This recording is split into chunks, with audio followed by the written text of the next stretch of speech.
आज टिहरी जिले के दूर दराज ब्लॉक भिलंगना भ्रमण की दूसरी किस्त। मैं मानव संसाधन विकास मंत्रालय का एक महिला समाख्या नाम का जेंडर बेस्ड प्रोजेक्ट था, उसमें काम करती थी। और हमारे साथ में उसी प्रोजेक्ट में एक लड़की भिलंगना की काम करती थी, सहयोगिनी। उसका नाम था लक्ष्मी, अभी भी है, चमियाला में रहती है लक्ष्मी। उसका गांव था लस्याल गांव और वो बहुत दूर था, सड़क से बहुत दूर पैदल जाना पड़ता था। बहुत खूबसूरत जंगल के बीच में बहुत खूबसूरत गांव है और बहुत बड़ा गांव है। लस्याल गांव के दिलीप सिंह भाई जी लोक जीवन विकास भारती बूढ़ा केदारनाथ में जो संस्था थी उसके अध्यक्ष थे। हम उनके गांव जा रहे थे तो एक गदेरा पड़ता है, उस गदेरे से मैं और लक्ष्मी दोनों के दोनों पैदल रास्ते चलते रहे। अभी इतनी खड़ी चढ़ाई, सांस फूल रही मेरी, क्योंकि मुझे बहुत ज़्यादा प्रैक्टिस नहीं थी तब तक पहाड़ों में चढ़ने की। भूल गई थी, बचपन में चढ़ा करती थी लेकिन तब तक भूल गई थी, तो चढ़ने में थोड़ा दिक्कत हो रही थी। और पीठ में पिट्ठू भी, भाई 8-10 दिन के लिए अगर आप कहीं जाएंगे तो पूरा इंतज़ाम करके जाएंगे ना, तो पिट्ठू भी साथ में, कपड़े और साबुन तेल जो भी सामान ज़रूरत का हो ले जाना पड़ता था। तो मैं और लक्ष्मी दोनों चढ़ रहे थे, बातें करते करते। उसने कहा दीदी ज़्यादा दूर नहीं है, ऊपर धार में एक गांव दिखाई दे रहा था पहाड़ी पर, उसका नाम था केपार्स। उसने कहा दीदी बस केपार्स पे अभी पहुंचते हैं हम केपार्स। और चलते चलते चलते हम दिन में 12 बजे चलना शुरू किया होगा, 2, ढाई 3 बज गए, केपार्स ही नहीं पहुंचे हम। अभी केपार्स गांव के जो नीचे जो खेत थे उनमें औरतें काम कर रही थी। हम पहुंचे तो सब औरतें देखने लगी। उस जमाने में ये 90 की बात, 89 और 90 शुरुआत की बात है। उस ज़माने में सलवार कुर्ता पहनना भिलंगना जैसे ब्लॉक में ज़रा मुश्किल काम था, नहीं पहनते थे। तो सलवार कुर्ता पहने हुए कोई महिला अगर पीठ पे पिट्ठू लाद के आ रही है तो सब देखेंगे ही। हालांकि हम बहुत सादे वेश में गांव जाया करते थे। तो हम चले गए और दोनों चढ़ते रहे। औरतें पूछती रही कौन है क्या है।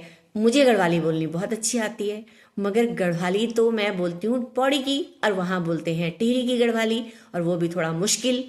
तो जो है मैंने कोशिश करी, और लक्ष्मी तो थी ही स्थानीय, तो लक्ष्मी बात करती रही कि हम महिला समाख्या से आए हैं, हम गांव में जा रहे हैं, आज हम के पास जाएंगे, फिर हम कल को बाकी गांव में जाएंगे, 10 दिन यहीं रहेगी दीदी, दीदी हमारे साथ में काम करती है। और इस तरह से हम अब के पास गांव बस मुश्किल से 100 मीटर दूर ऊंचाई पर रहा होगा। चढ़ते चढ़ते पैर चढ़क चढ़क बोलने लगे। तो तब तक वहाँ पर बच्चे थे और कुत्ते भौंकने लगे, और बच्चों ने देखा कि 2 औरतें आ रही हैं नीचे से। उन्होंने लक्ष्मी को पहचाना नहीं और उन्होंने हमारे पीछे कुत्ते दौड़ा दिए। और हम डर के मारे, कहाँ तो इतनी चढ़ाई कर मरते मरते चढ़े और कहाँ कुत्ते हमारे पीछे पड़ गए। और उसके बाद हम आधा किलोमीटर नीचे तक कुत्तों के बचाव में दौड़े। तब गांव की जो काम की कर रही थी महिलाएं, उन्होंने पहल करी, उन्होंने बोला, और तब जा कर के वो कुत्तों ने हमारा पीछा छोड़ा और हम चढ़े। फिर लक्ष्मी ने उनको डांटा डपटा, अपनी भाषा में गाली गुली दी, डांटा डपटा। फिर उसके बाद में जो है हम पहुँचे, और रात को पहुँचे हम रात को पहुँचे हम के पास से चलते हुए लस्याल गांव में उसकी लक्ष्मी का घर था और उसकी साहस जी रहती थी गांव में। बड़ा मज़ा आया। उनके यहाँ एक अनाज रखने के लिए कुठार होते हैं, और उस कुठार में सोने के लिए भी जगह बनी होती है एक बीच में। तो मैं और लक्ष्मी कुठार में सोए, एक तरफ लक्ष्मी और एक तरफ मैं भी प्रेग्नेंट और लक्ष्मी भी प्रेग्नेंट। नहीं, मैं तब तक प्रेग्नेंट नहीं थी, लक्ष्मी प्रेग्नेंट थी। तो लक्ष्मी प्रेग्नेंट, अब जगह ही ना हो हम दोनों के लिए। खैर हम दोनों रात को गपशप मारते रहे। उसकी सास जी ने बिठा के चूल्हे पे बिठा के हमको खाना खिलाया, आग तापी हमने, और खाना खा करके हम दूसरे दिन सो गए हम दोनों। फिर दूसरे दिन उठे, फिर गांव में गए। बहुत ही अच्छे प्यारे लोग, शांत सीधे साधे लोग, बहुत इज्जत खातिर करने वाले। जितने दिन हम भिलंगना ब्लॉक में रहे, दूध और दही की कभी कोई कमी नहीं रही।